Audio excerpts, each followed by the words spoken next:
It's car con carne. Let's eat in the car. It's car con carne. And now here's the star of our show, James Van Alstyne. This is like a TV commercial here, looking at the cheese dripping.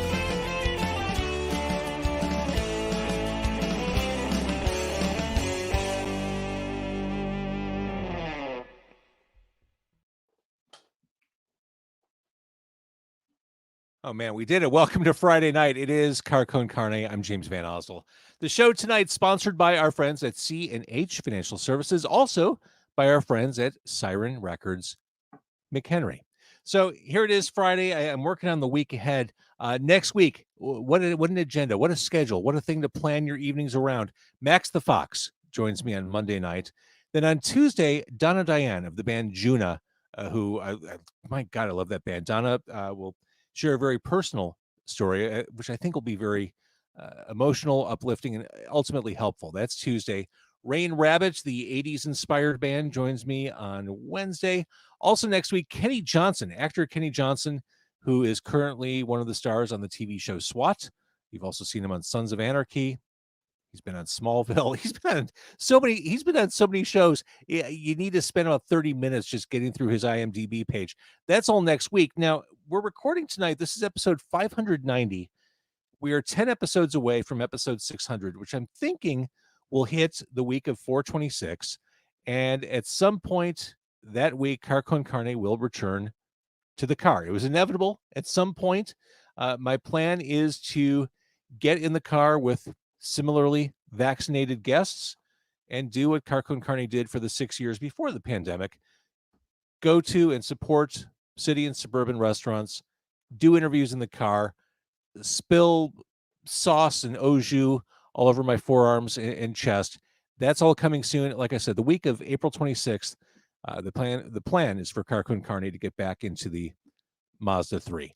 I haven't even tested the equipment for 13 months. I'm sure it all works, but we'll get there. Car con Carne, big plans on the way. Big plans tonight. I'm joined by Michael from the band The Rotten Drapes. Michael, happy Friday to you. Hey, James. Good to be here. Thanks for having us on. So a couple weeks ago, you sent me a new Rotten Drapes song called She's the Only One. Or is it She's the Only One or She Was the Only One? She was the only one. Okay. On the Dropbox, I think it said She's the Only One, the file name. Correct. Yeah, So that's correct. I just realized that I completely misnamed or misspoke the title of that song on Demo 312. In any event, I hate, but it's a broadcast thing. I hate giving wrong information on the radio. I love the song. The song I thought was so cool and so refreshing to hear. I thought, well, crap, I got to get these guys on the show. I would be happy just talking about that song. It definitely Sure. doesn't fit in with the rest of everything neatly. You have your own path carved for you. Yeah, we kind of try to do our own thing on every song, where we try to be original, write original lyrics, and try to do our own thing. If we're writing chord progressions that sound like somebody else, we throw it out. We don't usually stick with other typical progressions or things of that nature. She Was the Only One is kind of an old song for us. Actually dates back to about 2013, and it was kind of put on a side burner because we were doing a bunch of different singles at that time and working on an album.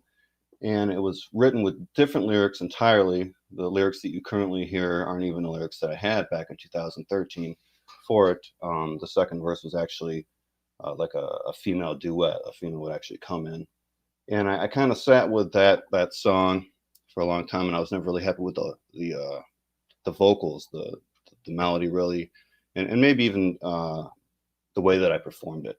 So about, I don't know, 3 or 4 months ago, I was kind of going through some of our old catalogs, some of the older material that we had, and decided to go back, rewrite those lyrics, put a new melody to it, and kind of retrack all the MIDI tracks, all the piano parts and string sections that are in there.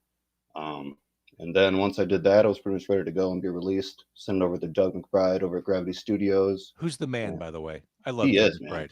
He is. He's got the ear. No doubt about that. and he knocked it out pretty quick and sent us back what you hear on that release. So, That would help explain why it sounds so damn radio ready. You've got the might of Doug McBride yeah, in your corner. yeah, he's got a goal near for sure. He absolutely does. So you play classical guitar, I do. which Yeah. it's just not something you hear in a lot of songs these days. Has that always been? Was that when you started playing when you were young, or is this just something you came to later in life? Yeah, definitely classical guitar. Something about the way it sounds, and even when I play it, it relaxes me and soothes me. And I kind of picked up about 15. I think I had like an electric when I was 11 or 12. And I really couldn't get into it. And then I had this old classical with horrible frets. I mean, the strings must have been an inch off the fretboard. I could barely even play, but I managed to mess around with that classical guitar and get into it. Then I went to community college and studied under Chris Murray at Sauk Valley Community College in Dixon, Illinois. Shout out there. And studied classical there. Yeah, so I studied classical most of my life. More lately, I play less classical guitar because I have a pretty significant tendonitis in my left arm whenever I play too much. So I'm lucky if I can play an hour a day. I used to play 3 or 4 a day. So God, I hate growing old. yeah, yeah, no doubt. It's the worst. It So is. it's interesting. Your sound. I mean, I hear Americana, I hear country. Where do you pull inspiration from? Um, I hear classic rock. I mean, I hear all kinds of things in your stuff. For sure. I love classical rock. I love Bob Dylan, Simon and Garfunkel, a lot of the 60s stuff, a lot of Temptations, R&B, and then grunge definitely has its role in there as well. Smashing Pumpkins, Nirvana, Pearl Jam, the whole grunge scene. And then a lot of jazz too. A lot of jazz. I get that.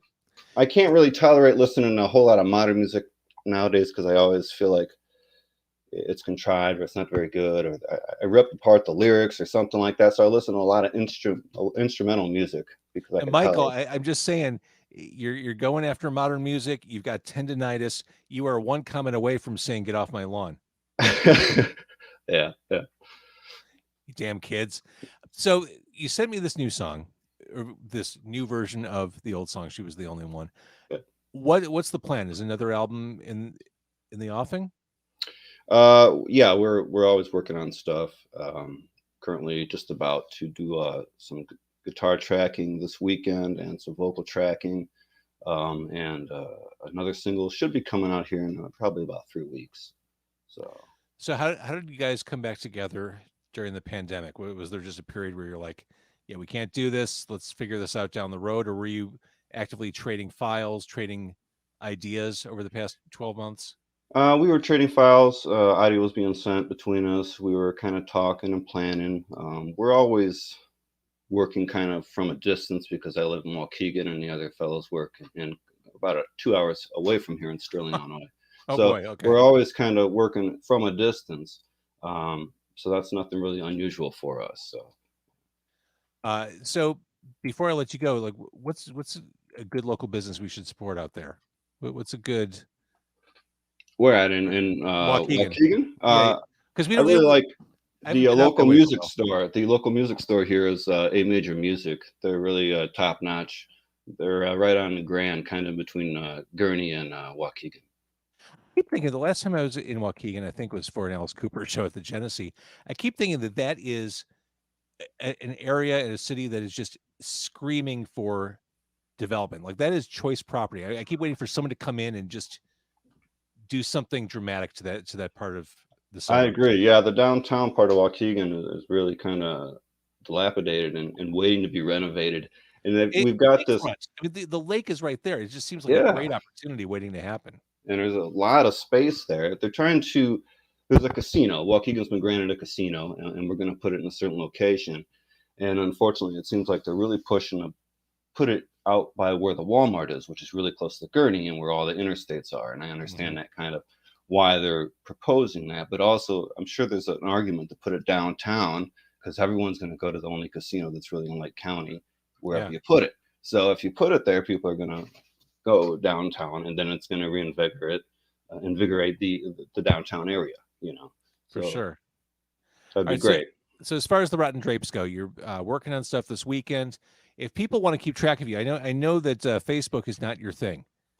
Yeah, You the made a Facebook is fine. It's okay. But you can always find us on the website, therottendrapes.com. You can always find us there. Just, do the Rotten Drapes Google search or something, and you'll find multiple places to find our music or stream our music, Spotify, and everything else on the planet. So, and the song we started talking about at the beginning of this conversation, She Was the Only One, that is available to listen to on streaming. I recommend starting there. It's an awesome song. Awesome job on that one. Thank you. Yeah, I think Love Without the Pain is another good one too, from last year that came out. It was pretty good. There you go. All right, Michael, you stay right there. Thank you for doing this. I'm going to stop the Facebook and YouTube. Thank you, everybody, for watching and listening.